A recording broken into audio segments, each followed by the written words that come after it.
I think it's a matter of being afraid of the right thing. That's the issue.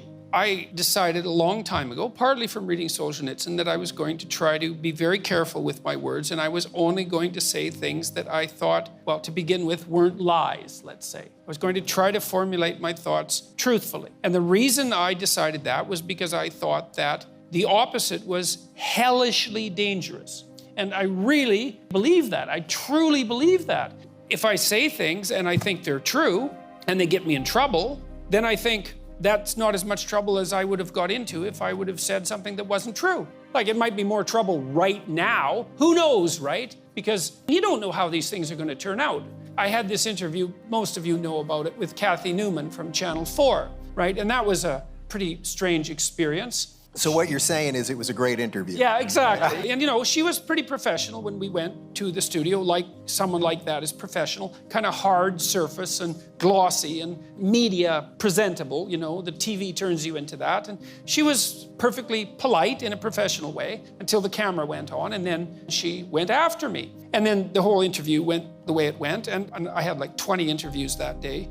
And so I walked away from that and I thought, oh God, they're gonna take 7 minutes of that and, you know, broadcast it and make me look like a complete monster, and that'll be the end of that. And that is exactly what they did, except they also posted the entire thing on YouTube, not knowing at all that it was a train wreck. They had no idea. It wasn't like they thought, oh, well, this is a train wreck, we better put it on YouTube. It wasn't that at all. They thought it was a perfectly fine interview. So then it went on YouTube. And so my mood changed a lot. It was, first of all, this interview went catastrophically, and then it was, well, they're only going to use 7 minutes of it, and that's going to be a drag, but I'll probably get over it. And then they put it online, and then there was just an incredible reaction. And then 5, 10 newspapers came out to play the victim card for poor Kathy, which was now all the online trolls were after her. And I thought, that really, really struck me. I thought, she's one of the most powerful people in the UK. One of the 1,000 most powerful, let's say, or the 500 most powerful. She's no bloody victim, and she's paid plenty well for what she does. And Jordan, by the way, don't forget that that night that this all happened, she did a video in her car reading the comments by the trolls, because at that moment she didn't realize she should play the victim card yet. Yeah. And so then her employees said, well, we had to call in the police to investigate. That's an unbelievably crooked thing to say. It's like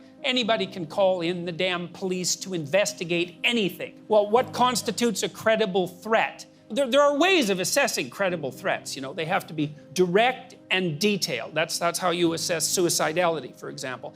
If you tell me that you have a plan, you know when you're going to do it, you know where, you have a gun, you've thought it through, it's like, that's a credible threat.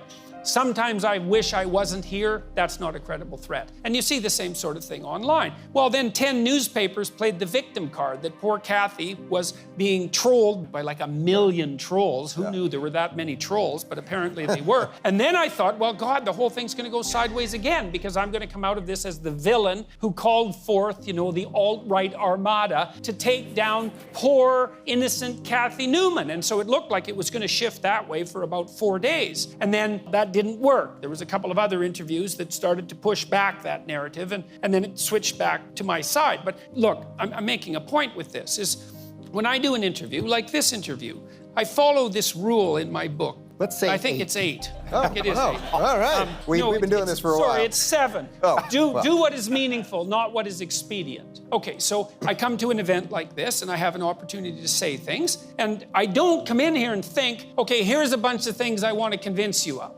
I don't care if you're convinced. It's not like I don't care about you in the sense that you care for people and hope the best for them, but I don't care if you're convinced. That's not what I'm here for.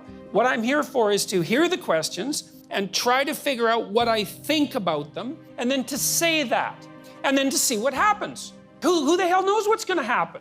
But if the world is properly constituted through truth, then faith is the willingness to have faith in truth. And so then you say what you believe to be true. And then some things happen.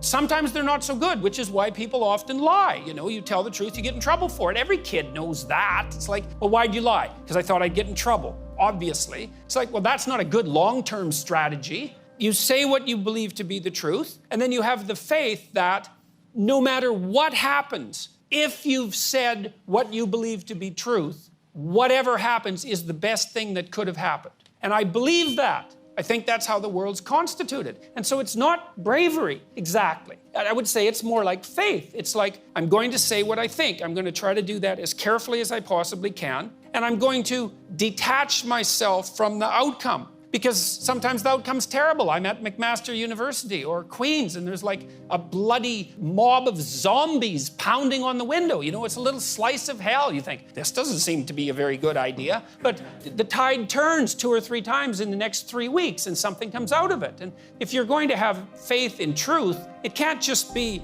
did I get what I want in the next second? That's not faith. It's like, no, this is the other thing too that you got to understand. Without truth, you don't have the adventure of your life. If you tell the truth, that means you're revealing your being. That's what you're doing when you're telling the truth. And when you reveal your being, then you're living in the world. You're there, you're present, right? That's being there, let's say. That's you. That's your destiny. That's your journey. That's your adventure. That's what's going to justify your life, the adventure. It's not going to be easy. And if you hide from your truth, well, then you hide from yourself. And then you're not even there. And then who the hell are you? What are you? The puppet. You're the puppet of some coward. You're the puppet of some dictator or some second-rate philosopher, some idiotic idea or a bully you were afraid of in grade 6. God only knows. But it's not you living your life. And then you lose your life. And you lose your soul too. That's what I'm afraid of. You know, journalists, well, they try to take me down. It's like, yeah, well, that's annoying, and it usually takes me 3 days to recover. But compared to not having my life and not saying what I have to say, that's nothing. It's minor inconvenience. If you can just withstand it, 2 weeks, you get mobbed. You guys might all need to know this. You're going to get mobbed on social media. Okay, so what do? Unless you did something wrong. Don't apologize. That's the first thing, because then no one can come to your defense. So don't apologize. Maybe you even double down carefully, not vengefully, right? Carefully. You say, no, that's what I meant. And if you don't like it, too bad. And you get mobbed. Then you apologize, a different mob comes after you. That's not helpful, and no one can defend you. If you can hold out for 2 weeks, you'll win.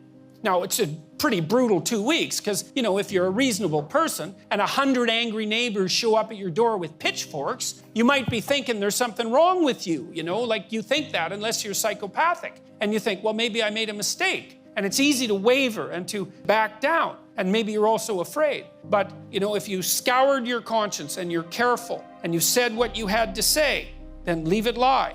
And they'll throw, the people who are playing this game will throw everything they can at you for 2 weeks. And if it doesn't stick, you're done.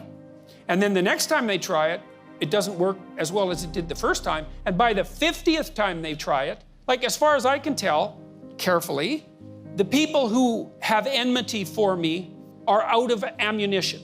They're done. I read hit pieces now and I think, oh, you just copied the hit piece from 2 months ago. It's like, I'm perfectly habituated to that. They're out of ammunition.